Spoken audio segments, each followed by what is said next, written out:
திண்டிவனம் அருகே விழுப்புரம் மாவட்ட எல்லையான கருக்கல்பட்டு கிராமத்தில் குரல் வளையை அறுத்து கொலை செய்து அரைகுறையாக எரிக்கப்பட்டு கிடந்த ஆண் சடலம் இதுவரை அடையாளம் தெரியாத நிலையில் போலீசார் இறந்தவர் முகத்தை வரைபடமாக வரைந்து வெளியிட்டுள்ளனர்.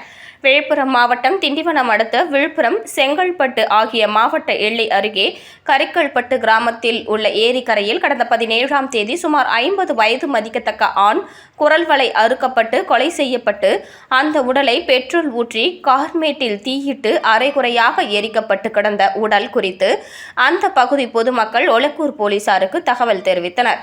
அதனையடுத்து விழுப்புரம் மாவட்ட காவல் கண்காணிப்பாளர் தீபக் சிவாஜ் நேரில் பார்வையிட்டு விசாரணை நடத்தினார்.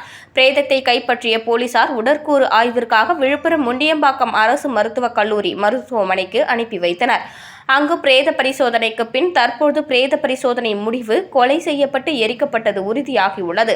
இந்த நிலையில் கடந்த 10 தினங்களாக கொலை செய்யப்பட்டு எரிக்கப்பட்ட நபர் குறித்து விழுப்புரம் மாவட்ட போலீசார் தனிப்படை அமைத்து விசாரணை மேற்கொண்ட நிலையில் இதுவரை எந்த துப்பும் கிடைக்காததால் இறந்து கிடந்தவரின் முகம் போன்று உருவம் காவல்துறை சார்பில் வரையப்பட்டு அந்த வரைபடமானது செய்தித்தாள் மற்றும் ஊடகத்தின் வாயிலாக போலீசார் பிரசுரிக்க முடிவு செய்தனர். மேலும் அந்த புகைப்படத்தில் உள்ள நபர் குறித்து விவரங்கள் யாருக்கேனும் தெரிய வந்தால் விழுப்புரம் மாவட்ட காவல்துறை 9491536644 மற்றும் 9498152864 என்ற 2 கைபேசி எண்களை வெளியிட்டு அவற்றின் தொடர்பை கொண்டு தகவல்களை தெரிவிக்க அறிவுறுத்தியுள்ளது. காவல்துறை சார்பில் வெளியிடப்பட்ட இந்த புகைப்படத்தின் மூலம் இறந்தவர் குறித்த தகவல் தெரிய வரலாம் என நம்பப்படுகிறது.